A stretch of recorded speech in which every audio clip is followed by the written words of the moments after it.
अब हम acid basis and salt chapter को तो कंप्लीट कर रखा है 2 वीडियोज में, जो कि प्रीवियसली मैंने 2 दिन में कंप्लीट किया था। अब acid basis and salt class 10 में जो केमिस्ट्री का सेकंड चैप्टर है, उसमें कुछ एनसीईआरटी क्वेश्चंस हैं, उसे हम सॉल्व करके देखते हैं। जैसे एक क्वेश्चन दे रखा है कि कर्ड, पिकल और vinegar do not stored in water in metal container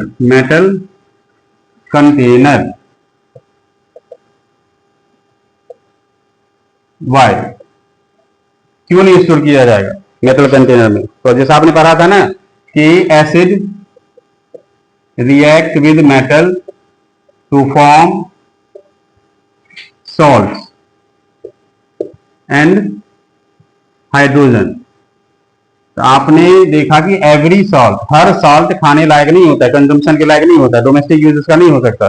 ज्यादातर सॉल्ट जो है उसका इस्तेमाल सिर्फ इंडस्ट्री में होता है। बस कुछ सॉल्ट है जैसे कि सोडियम क्लोराइड, उसे हम कंज्यूम करते हैं अपने घर पे। बट तो इसलिए जब आप एसिड को, जैसे कर्ड है, पिकल है, विनेगर, इन सब में एसिड होता है। कर्ड में होता है लैक्टिक एसिड, पिकल में कई तरह के एसिड होते हैं, विनेगर में हमारा होता है एसिटिक एसिड, पिकल में जनरली विनेगर दिया हुआ रहता है तो फूड प्रिजर्वेटिव के रूप में।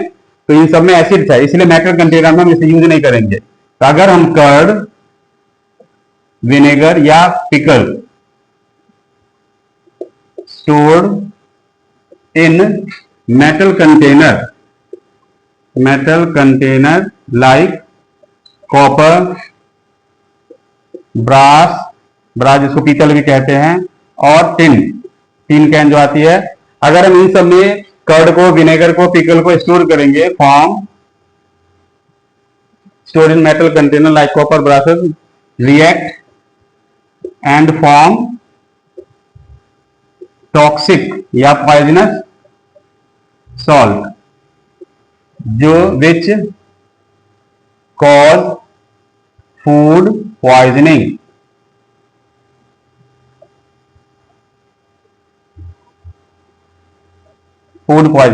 इसलिए हम कभी भी एसिडिक सब्सटेंस को, जो एडिबल आइटम है, उसे कभी भी स्टोर मेटल कंटेनर में जनरेट नहीं करते। दूसरा क्वेश्चन आपका दिया हुआ है कि why dry HCl does not conduct electricity और does not change the colour of litmus paper.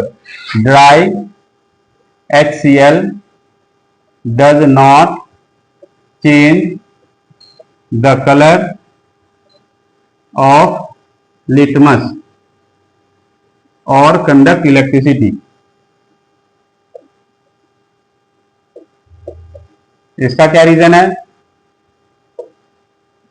Dry HCl में फ्री आयंस नहीं होते हैं। हम जानते हैं ना कि every acid contains H+ ions. तो dry HCl does not contain free H+ ions. और हम जानते हैं कि करंट पास होने के लिए फ्री आयंस की रिक्वायरमेंट होती है। तो जब ड्राई HCl में फ्री आयंस है ही नहीं तो वो इलेक्ट्रिसिटी कंडक्ट तो करेगा ही नहीं। साथ ही साथ जब फ्री आयंस नहीं है तो लिटमस को भी कन्वर्ट नहीं कर पाएगा चेंज में, वो डिफरेंट कलर में। So does not conduct electricity और change the colour of litmus. इसमें एक और क्वेश्चन आएगा कि फिर कलर चेंज करता कैसे है या फिर कंडक्ट इलेक्ट्रिसिटी कैसे कर लेता है? तो जब आप कॉन्सेंट्रेटेड HCl में, प्योर HCl में को डाइल्यूट करेंगे, यानी कि वाटर उसमें ऐड करेंगे, if we diluted the HCl by adding water, then H+ ion form and conduct electricity and also change the color of the litmus। ये हुआ क्वेश्चन एनसीईआरटी में सारे हैं। अगला क्वेश्चन आपका है कि how is the concentration of hydronium ion that is H3O+ affected when a solution of an acid is diluted। जब आप किसी एसिडिक सॉल्यूशन को डाइल्यूट करने जाते हैं तो H3O नेगेटिव, जिसको हम हाइड्रोनियम आयंस कहते हैं, उसके कॉन्सेंट्रेशन पे क्या इफेक्ट पड़ता है? तो जब आप हाइड्रोनियम आयंस को, मतलब एसिडिक सॉल्यूशन को डाइल्यूट करेंगे तो H3O प्लस आयन फॉर्मेशन होगा एंड एनाइन फॉर्म होगा, जिसको हम H3O प्लस है तो एनाइन फॉर्म होगा जब वाटर में डिजोल्व करेंगे, और उसका जो सॉल्यूशन है इंक्रीज होगा, इसका हाइड्रोनियम आयन का जो वॉल्यूम है वो इंक्रीज होना शुरू हो जाएगा।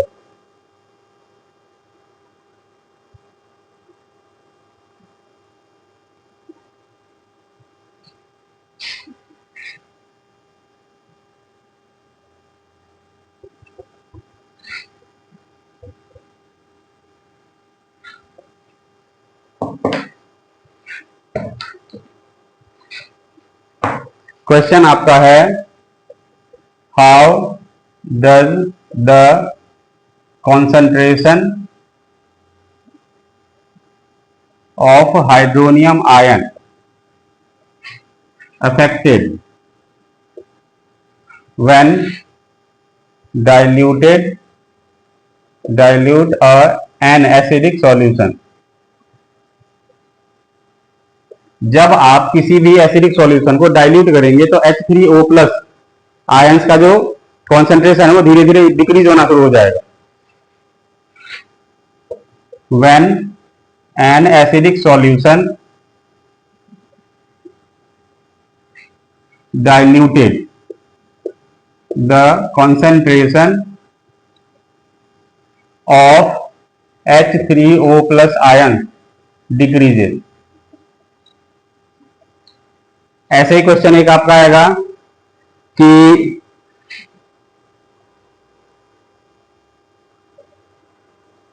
बेसिक सॉल्यूशन की बात हो जाएगी जब, how are the concentration of hydroxide ion affected when diluted the base solution, यानी कि पानी में जब हम बेस को डिसॉल्व करेंगे, अल्कलाइन ले लेंगे, तो उस समय उसमें OH माइनस का जो कॉन्सेंट्रेशन है वो इंक्रीज होगा या डिक्रीज होगा? तो इस केस में आपका OH जो होगा वॉल्यूम इंक्रीज हो जाएगा, जिसके जब पानी में आप अल्कलाइन सॉल्यूशन तैयार करेंगे ना बेस का, तो उसमें इसका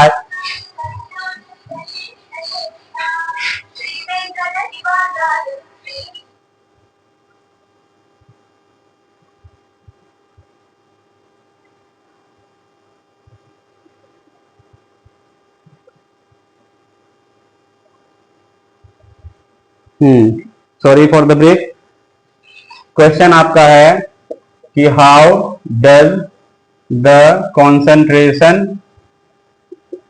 of OH negative ion affected when dilution of a base like NaOH? इस केस में when a base like NaOH diluted, the OH minus ions form. If the water is added more, अगर आप ज्यादा पानी ऐड करेंगे, then the concentration of OH minus ions also increases. तो आपने क्या देखा, एसिडिक सॉल्यूशन को अगर डाइल्यूट करते जाएंगे तो H3O, जिसको हम बोलते हैं हाइड्रोनियम आयन, वो डिक्रीज होना शुरू हो जाएगा। लेकिन अगर किसी बेसिक सब्सटेंस को, जैसे कि सोडियम हाइड्रोक्साइड है जो कि एक स्ट्रॉन्ग बेस है, इसे अल्कलाइन भी बोलते हैं, अल्कली बोलते हैं, क्योंकि वाटर सॉल्युबल होता है। जब इसमें पानी मिलाते जाएंगे डाइल्यूट करते जाएंगे तो OH नेगेटिव आयंस का कॉन्सेंट्रेशन बढ़ता जाएगा। नेक्स्ट क्वेश्चन आपके पास है कि दो सब्सटेंस आपको दिया गया A and B, A and B आपको दो सब्सटेंस दिया गया जिसका pH वैल्यू गिवन है। Substances A and B, pH value 6 and 8। तो इसमें पहला पार्ट पूछा जाएगा, एसिडिक कौन सा होगा, बेसिक कौन सा होगा? तो आप देखो 7 के करीब नंबर है। ए हमारा पीएच वैल्यू क्या है 6, तो ये तो हो जाएगा एसिडिक क्योंकि 7 से बिलो है। बी हमारा क्या है 8, तो ये हो जाएगा बेसिक क्योंकि ये 7 से ग्रेटर है, बेशक साइड में है, लेकिन ये दोनों 7 के करीब है, इसीलिए ये दोनों ही, ये भी माइल्ड एसिड होगा और ये भी माइल्ड बेस होगा। मतलब ये ज्यादा कोरोसिव, दोनों ही ज्यादा कोरोसिव नहीं होगा। लेकिन अगर आपको सब्सटेंस मैंने दे दिया A B C D E, A B C D E मैंने 5 सब्सटेंस दे दिया आपको। इसी में ए का पीएच वैल्यू गिवन है आपको 4, बी का गिवन है 1, सी का गिवन है 11, डी का गिवन है 7 एंड ई का गिवन है 9। तो इसमें आपसे पूछा गया है एसिडिक कौन सा होगा, स्ट्रॉन्ग एसिड। तो ऑब्वियसली बात है बी, क्योंकि सबसे लेस वैल्यू यहाँ पे बी की है, जो 7 से काफी कम है और 0 के काफी करीब है। तो 7 से लेस वाली वैल्यू जो होती है वो एसिडिक नेचर का होता है, और जितना लेस वैल्यू होगा उतना ही ज्यादा स्ट्रॉन्ग एसिड होगा। तो एसिडिक हमारा ये बी होगा, स्ट्रॉन्ग। बेसिक कौन सा होगा, बेसिक हमारा हो जाएगा तो 7 से ज्यादा हो और 14 के ज्यादा करीब हो। तो ऑब्वियसली बात है 11 है, 11 जो कि सी है, तो ये हमारा स्ट्रॉन्ग बेस है। फिर आपसे पूछा जाए न्यूट्रल कौन सा होगा, न्यूट्रल होता है जिसका रीडिंग 7 होता है। तो पीएच वैल्यू में 7 वैल्यू दी रखी है डी, इसलिए हमारा ये न्यूट्रल हो जाएगा। उसके बाद आपसे पूछा जाएगा कि ए किस नेचर का है, तो 7 से कम है ना। अगर आपको अरेंज करने को यही बोल दूं, जो सबसे मोर एसिडिक कौन सा है, उसके बाद लेस, उसके बाद लेस, इस तरह से आपको किया जाए, तो अरेंजिंग आपको अगर करेंगे तो सबसे पहले क्या आएगा बी, जो सबसे ग्रेटर एसिडिक नेचर का है। फिर क्या आएगा ए, फिर क्या आएगा डी, फिर क्या आएगा ई, और फिर क्या आएगा सी। ये हमारा है इंक्रीजिंग ऑर्डर में, जिसकी रीडिंग आपकी आएगी 0 से 14 तक बढ़ेंगे तो इसकी वैल्यू आती चली जाएगी। ये सबसे ज्यादा एसिडिक होगा और ये सबसे ज्यादा बेसिक होगा, स्ट्रॉन्ग बेस स्ट्रॉन्ग एसिड, और ये हमारा हो जाएगा न्यूट्रल। नेक्स्ट क्वेश्चन आपका है एनसीईआरटी से भी है और कुछ एग्जाम्पलर एनसीईआरटी एग्जाम्पलर से भी है। इसमें आपका सबसे फर्स्ट क्वेश्चन है a substance x which is a white powder used in textile industry. तो सब्सटेंस एक्स एक सॉल्ट होता है जो व्हाइट पाउडर होता है, जो टेक्सटाइल में यूज होता है, वो क्या था ब्लीचिंग पाउडर, जिसका फॉर्मूला था CaOCl2, कैल्शियम ऑक्सीक्लोराइड। नेक्स्ट है a substance A which is a white powder and used for removing permanent hardness of water. तो सीधा सा था sodium carbonate, that is Na2CO3। इसका यूज होता है परमानेंट हार्डनिंग ऑफ वाटर को रिमूव करने के लिए। नेक्स्ट सब्सटेंस आपका है X is a metal carbonate on heating with an acid to form a gas used for fire extinguisher. तो फायर एक्सटिंग्विशर में हमें पता है एक ही गैस यूज होता है, कार्बन डाइऑक्साइड। तो जो मेटल कार्बोनेट आपका X है वो हो जाएगा कैल्शियम कार्बोनेट। अगर आप इस X को हीट करोगे, ये हमारा X क्या आ जाएगा मेटल कार्बोनेट कैल्शियम कार्बोनेट आ गया। अगर आप इसे हीट करोगे in the presence of some drop of H2SO4 या HCl, तो आपके पास बनेगा कैल्शियम ऑक्साइड बनेगा प्लस में CO2 गैस बनेगा। यही हमारा क्या है Y। नेक्स्ट क्वेश्चन आपका है ये a gas G which we get when brine is electrolysis at anode when passes through a metal hydroxide M form a substance and used in textile industry। मतलब एक गैस G है जो Bryan का जब electrolysis process करते हैं ना तो एनोड पे जमा होता था। तो याद कीजिए ब्राइन क्या था, ब्राइन था solution of common salt and water. जब उसमें करंट पास करेंगे तो एनोड पे क्लोरीन गैस जमा हो जाएगा, कैथोड पे हाइड्रोजन गैस जमा होगा और हमें crystalline form of sodium hydroxide मिलता था। याद है आपको NaCl में अगर आप H2O मिला दें और इसमें करंट पास करें, इसी को हम बोलते थे ब्राइन, इसके सॉल्यूशन को, तो बनता था NaOH plus H2 plus Cl2। ये था एट एनोड और ये था एट कैथोड। ठीक है, तो एनोड पे हमें कौन सा गैस मिला, जी क्या मिला, जी हमारा बन गया क्लोरीन गैस। ठीक है, अब इस क्लोरीन गैस को अगर आप एक मेटल हाइड्रोक्साइड N के साथ करेंगे तो हमें N मिलता है, जो टेक्सटाइल इंडस्ट्री में यूज होता है। तो याद करो टेक्सटाइल इंडस्ट्री में क्या यूज होता था, ब्लीचिंग पाउडर।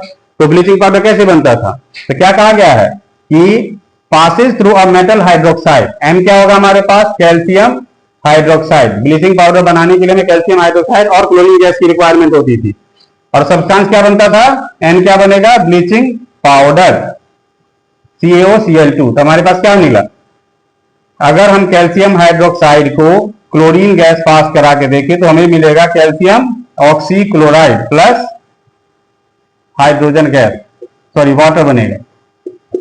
तो हमारे पास आ गया G हो गया क्लोरीन गैस, M हो गया कैल्शियम हाइड्रोक्साइड, N हो गया कैल्शियम क्लोराइड, और इसका रिएक्शन हमारे पास आ गया जो ब्लीचिंग पाउडर बनाने का तरीका होता है। तो उम्मीद है कि एसिड बेसिस सॉल्ट आपकी समझ में आ गया होगा। ये क्वेश्चन आपका एनसीईआरटी एग्जाम्पलर बुक में दे रखा है।